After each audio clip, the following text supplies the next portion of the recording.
summer student. Worked 4 summers as a summer student. And I hired on, and I went to Enid America. I came back to what Enid is.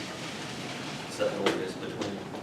I used to tell my mom that Enid is so cold that there's nothing between Enid and North Pole but about more things. It's just freezing up there. It was difficult for me to get used to it. But you know, over my career, about every 6 months, we had new members orientation. And the more we did those, my role in new members orientation was to kind of close the meeting, kind of wrap up, you know. But the Q&A would always kind of stem around what's in it for me. How did you get to be a VP? What'd you do? What changed? You know, all those questions. And it didn't matter whether you were older or younger. The questions were still similar. Okay? And so, you know, when I started getting those questions, and the more those questions that I actually received, I started developing my own experiences. So with 31 years, I started reflecting on, you know, okay, what's consistent about response? You know, what did I do? What did I learn? And how do I share that, quite frankly, with people, so that maybe that they can take it with them as they continue to move through their careers? Because guaranteed, you're going to grow. Okay, the question is how and how fast. I was promoted every 3 years. It seemed like on the money. And the funny part about it is I was never promoted within the department that I was on. Now, OG&E is 3,000 employees. Okay? And back when I started, there were 6,000 employees. So we have twice as much infrastructure, twice as many customers. We have half as many employees today because of technology and the way we operate. And today, technology is a big part of what you do. And it allows you to do a lot more with the people you have. Okay? So I would say my credentials are, so as Vice President of Retail, what did I do? So I started as an engineer. Then I went to what they call System Lab. This is a great big ugly gold building on the other side of Chesapeake Arena. That was my second workplace. And there I was a project engineer. So I was sort of like, send me anywhere and I'll do anything you want. And so I did that. But I learned transmission, I learned distribution design, and then I moved to live in Muskogee for a year, and I worked at power plant. The point here is I continue to move around, I continue to learn, I continue to grow. Okay? Which sort of leads me to what I'm gonna call purpose. Okay? My first point I'm gonna make is know what you're up against and get a plan. So for me, a young black guy, walked into OG&E. When I opened the annual report, there were no black guys in it. I was the first black officer in the history of OG&E, 100 years. So I had to ask myself, how do I grow? What do I do? How do I change that paradigm for me? Okay? So I asked myself, so what am I up against? So how do I get the good jobs? How do I get the Chick-fil-A's? How do I get the really nice stuff? Okay? Because when I first started, all I got was the junk. It put me on the crap. I didn't like it. Okay? But what I quickly learned, okay, was to embrace the junk. I embraced the crap. I figured at some point in time, if I could do the crap jobs really good, just imagine what I was going to be like when I got a really good job. Okay? So, when people come into customer service at OG&E, and there were over 200 of them, the first day they're there, I'd always bring them to the side, and I'd ask them to raise your hand. So raise your hand, raise your hand. Go ahead, raise your hand. I want to see your hands go up. Hands go up. You know, and I tell them, I said, so anytime somebody walks by and they have an idea or something to do, raise your hand. Ask for it. Volunteer. Go do it. You know why? Because on day one, you don't know nothing. You haven't been trained. Now, day 30 is a lot different than day 1. Day 90 is a lot different than day 30. And 6 months from now, you gotta know something. And so you know your way around the drawer. Maybe you know how to do the sketch. Okay? But on the first day, you know nothing. And people look at you as though you know nothing. That doesn't mean that's the way you have to be when you look at people behind you that come in. But my experience was, for me to grow, I had to volunteer. It didn't matter what it was, I signed up for it. Okay? And when I say I signed up for it, that means I signed up for it. That doesn't mean that when they ask me to do something, you go, I ain't taking that crap job. No. You signed up for it. When you join the company and you decide to be here, you signed up for it. And that means everything, even the small print. Okay? So the second point I'm making. And so as I moved past this asking, doing stuff, my next lesson was practice that understanding is more important than speaking. Now, older people have a lot of patience. Younger people want to go fast. They want to go fast all the time. Everything's quick. And even today with technology on your phones, everything's instant. Okay? So, you guys know what a road sign is? Right? When you see a road sign and you're coming up to it, it'll tell you to do something. It'll tell you to stop. It'll tell you to turn right. It'll tell you to turn left. Right? So, when you're growing in your job, what's your road sign look like? How do you know you've come to it? What do you see? If people are asking you questions and not telling you what to do, that's a road sign. Because now you have enough knowledge that people are actually seeking you out because you've mastered something. So when I say go understand it, that means even if you're going slow, and I know being on time is really important, but being on time and failing the customer is not the objective. It's being on time and delivering the right product. Okay? And sometimes you're going to have to go slow to get there. Okay? And sometimes you got to go backwards to go forward. Okay? So I went to a leadership class in Colorado Springs, and they had this checkerboard. It was set up. It was a live checkerboard, my biggest room. And there were 7 people on this side and 7 people on this side. And we had to step on a square to get to the other side. And if it beeped at you, it was the wrong square, then you had to start over. But you didn't get to go. You had to go to the back of the line, and the guy in front got to go. And you had to remember where you stand. Okay? And every time you hit a beep, it cost you money. Okay? Now, the interesting part is we all got to this one set of squares that are right in front of you. We had stepped on this one, we had stepped on this one, and we had stepped on this one. Guess how many times we stepped on the same square twice? 3 times.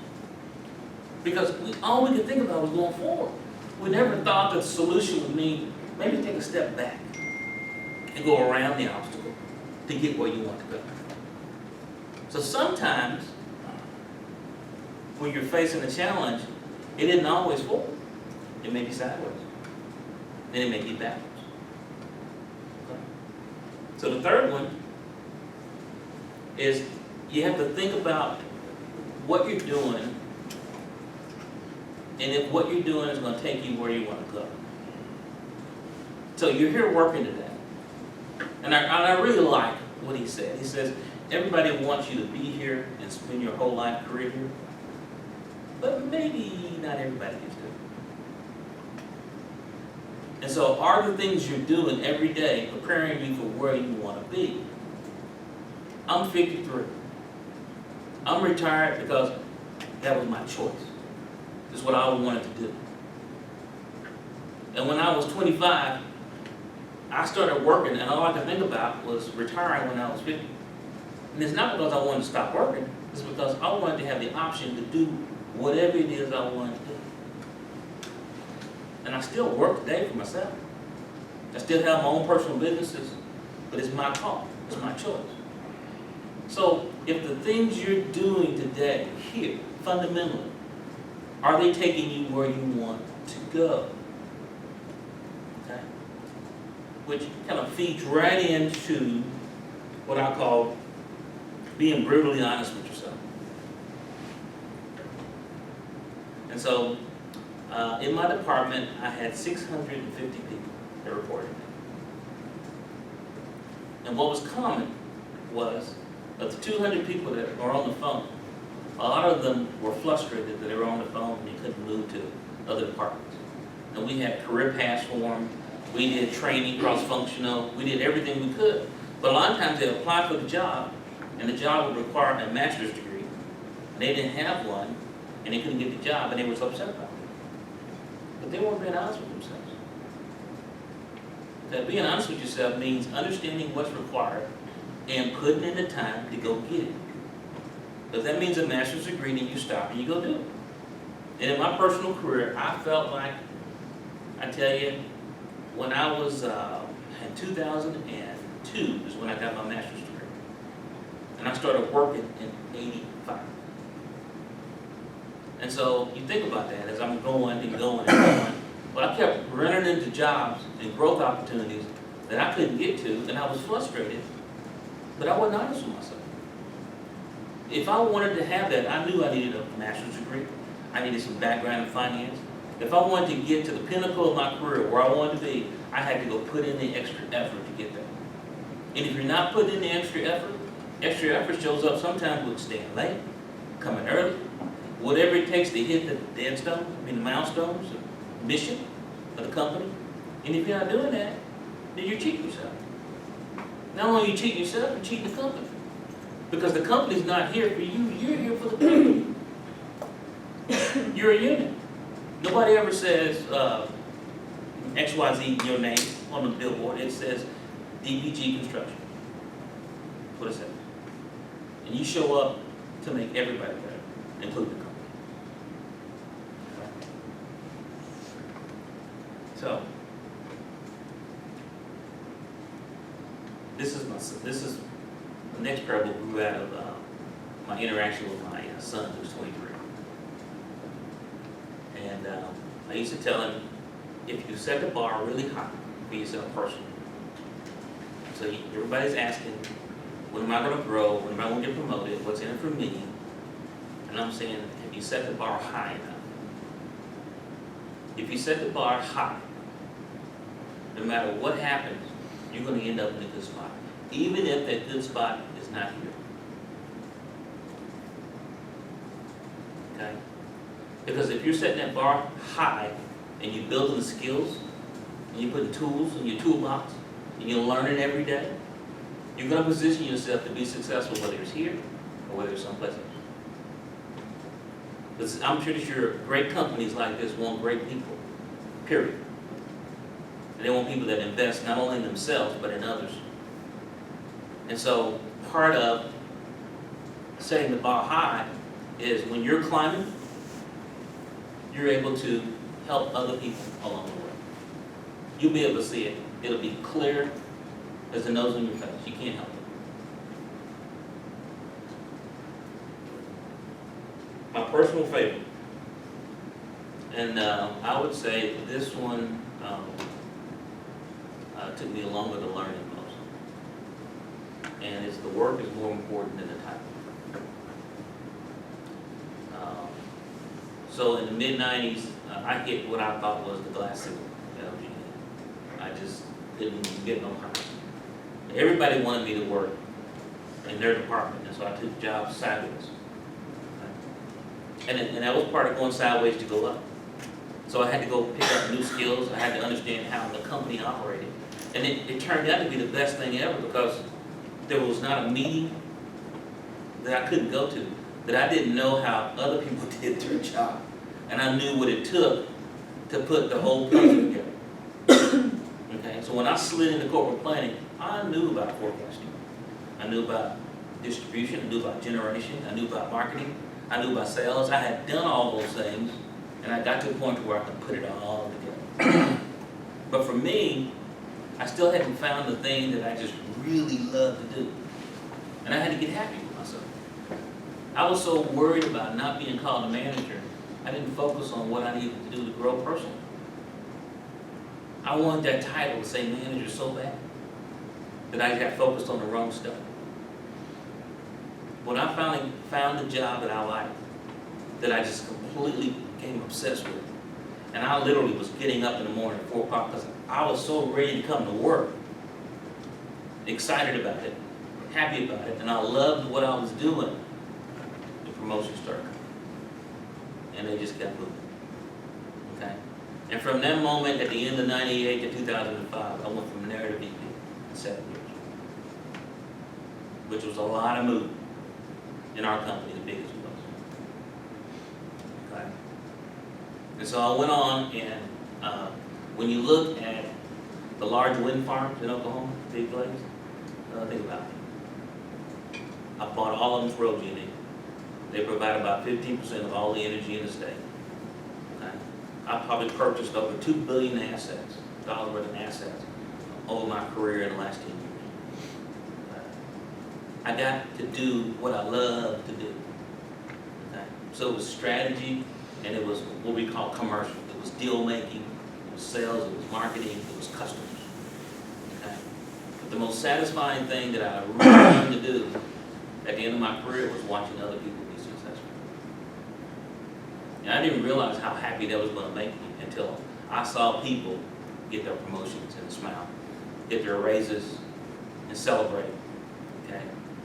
You know, watch other people grow, learn a new skill, do something different, get up in front of the board and make a presentation, or in front of the peers and make a presentation. Not me. So I start pushing those opportunities down as much as I can. See, now I'm talking to Demon, I'm talking to Frey, and I'm talking to the leadership, because that's where you grow. Okay? Screw up some stuff. Go ahead. Do it. And it's okay. Because, you know, if you're not screwing something up, you probably ain't doing much. That's what you tell people all the time. My dad used to tell me that all the time. He said, if you ain't busting your finger on with the hammer, you ain't doing nothing. You're just standing around holding the planks. That's all you're doing. And it's the same thing here at work. Okay? So, know what you're up against. Put in a plan. Get a plan. I knew what I was up against. I know where I wanted to be. I got a plan. But part of my plan was not just OG&E. My plan was, I didn't want to get to 50 and not be successful at OG&E, and I didn't have a plan B. Okay? And I tell people all the time, I tell my son, your plans have to be getting beyond plan B. Most people say, I got a backup plan. No, get a plan C. I got a plan C. So I bought rent houses. I bought a rent house every year from 1988 until I had 23. Okay. I sold 19 of those, parlayed those into apartment complex. Sold apartment complex, bought storage units. Okay.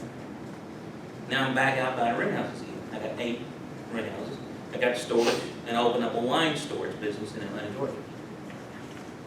I got a plan B. So if OG&E didn't turn out to be where I stayed, that wasn't going to take me away from my goal of retirement at 50, or being in a position where I could live life on my own terms. Okay?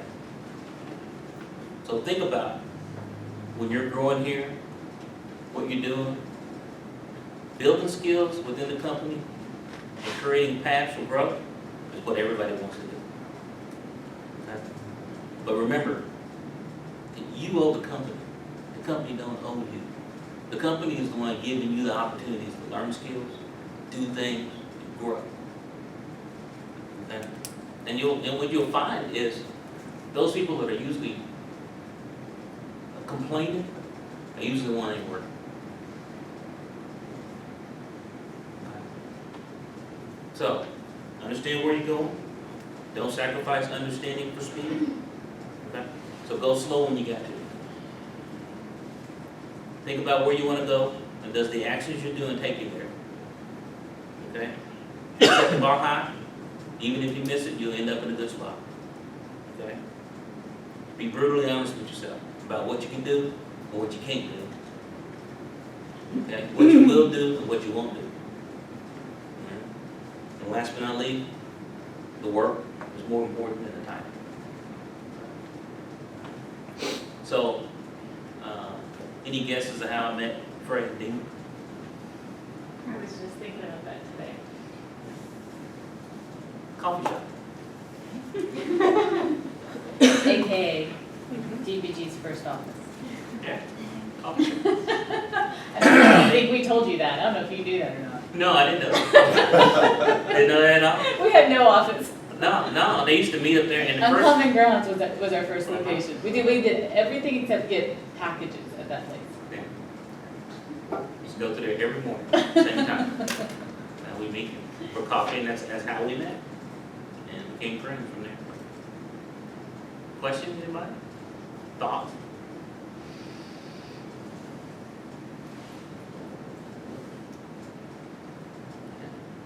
Well, if you're not having fun, if you don't want to get up in the morning and come to work, you better find a different job.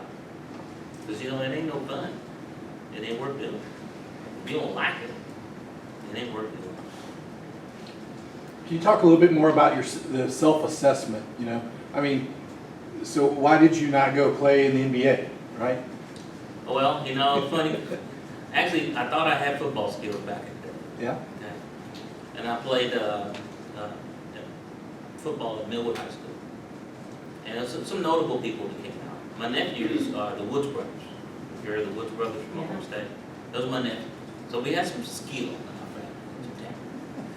And, but before OSU, my dad was the head of facilities at OU Health Science Center, which is right there on 13th Street. And so we sort of grew up OU fans instead of OSU fans. And I remember going down to Barry Switzer's football camp. I got the invite.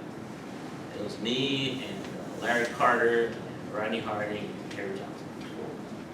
Terry Johnson was the halfback, and I played offensive center. And so, at the break, at lunch, Barry Switzer came through. And I was excited, so I popped out of the chair and ran over to him and said, hey, Mr. Switzer, how you doing? He said, hey, Terry Johnson. I said, no, man, I'm Jesse Langston. He said, son, I thought you were the halfback. Told me right then and there. I went, engineering scholarship, football, and the guy thinks I'm a halfback. And I was a center. I played on the line. Okay? And that told me right then that assessment for me was, okay, I understand what I'm good at. I need to go pursue that. And I love numbers, and I love problem solving. Okay? So it became natural for me. And that's how I got into engineering. But I spent very little time, probably 8 years in my career I spent doing engineering work. The rest of it was either finance or innovative or creative work through sales and marketing. Most people will look at me and go, you're an engineer? I have a degree. Okay. But, I just absolutely loved buying assets. I mean, there was nothing better. And I would say my favorite moment of buying assets is when you're dealing with the counterparty. And I love golf. And the first tee is the tell sign for anybody who can do a deal. Because their hands are shaking and they can't get out the first tee, they're dead.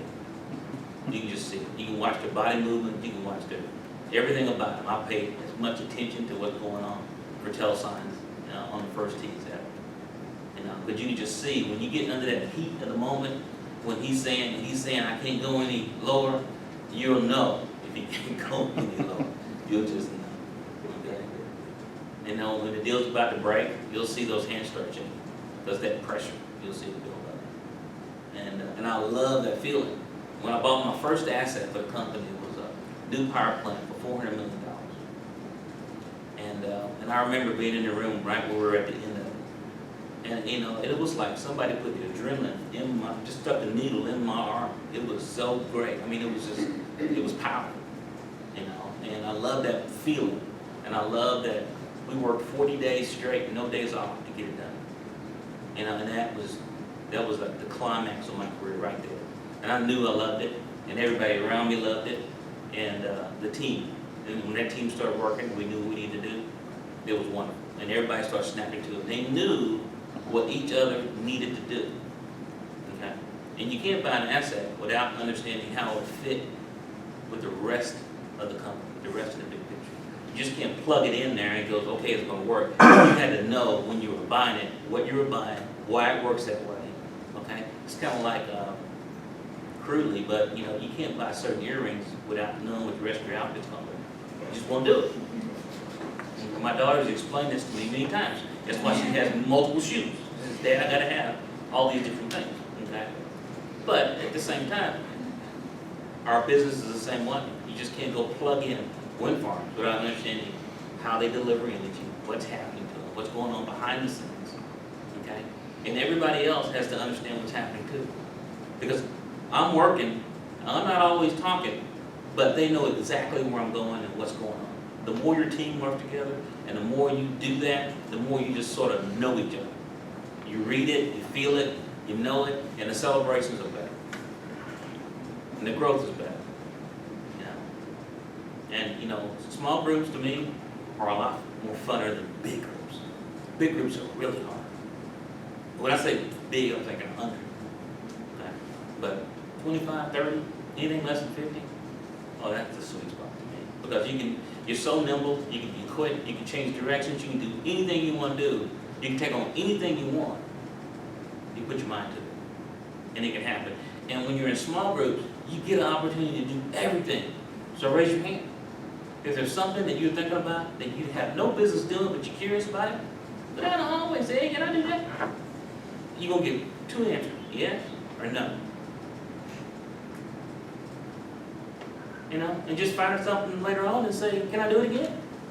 But the whole point, though, is, you know, I tell my son, I says, they want to know you want to learn.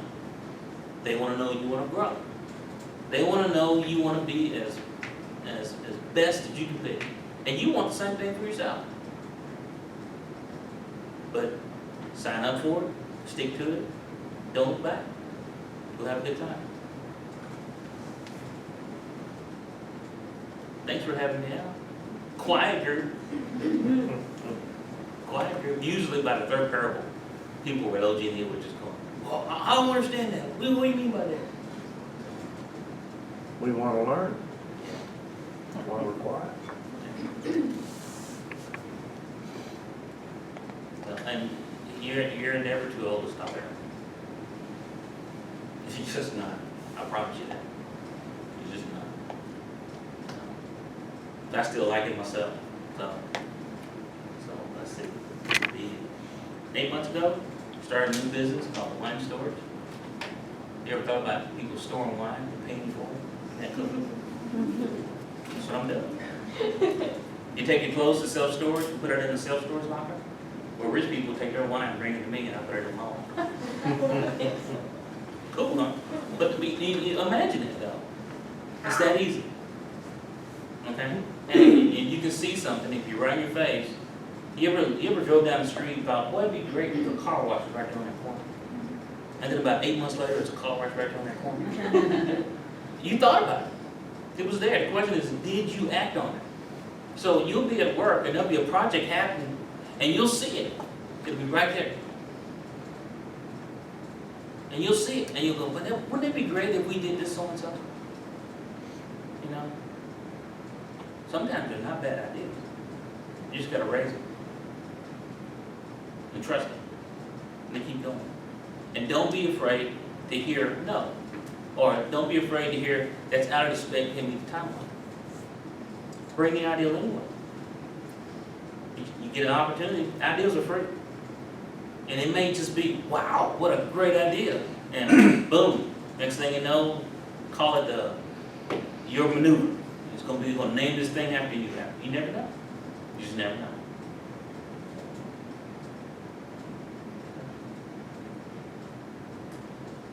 All right, thanks, guys. Thank you.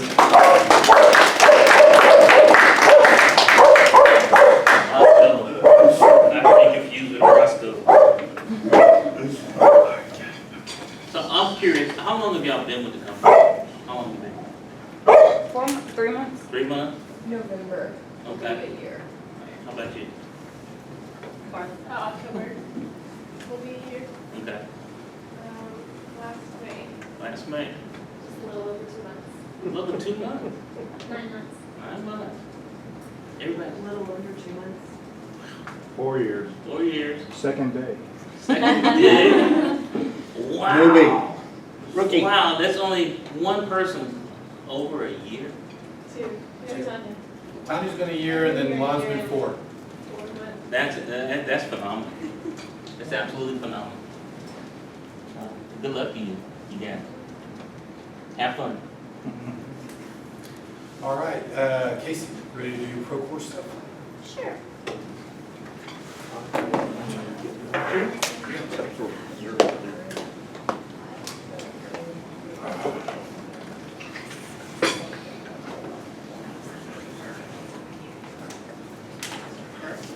Okay, so you guys are gonna have to bear with me, because this was supposed to be exactly this, and about a minute before this meeting started, I was killed. Those are the best kind?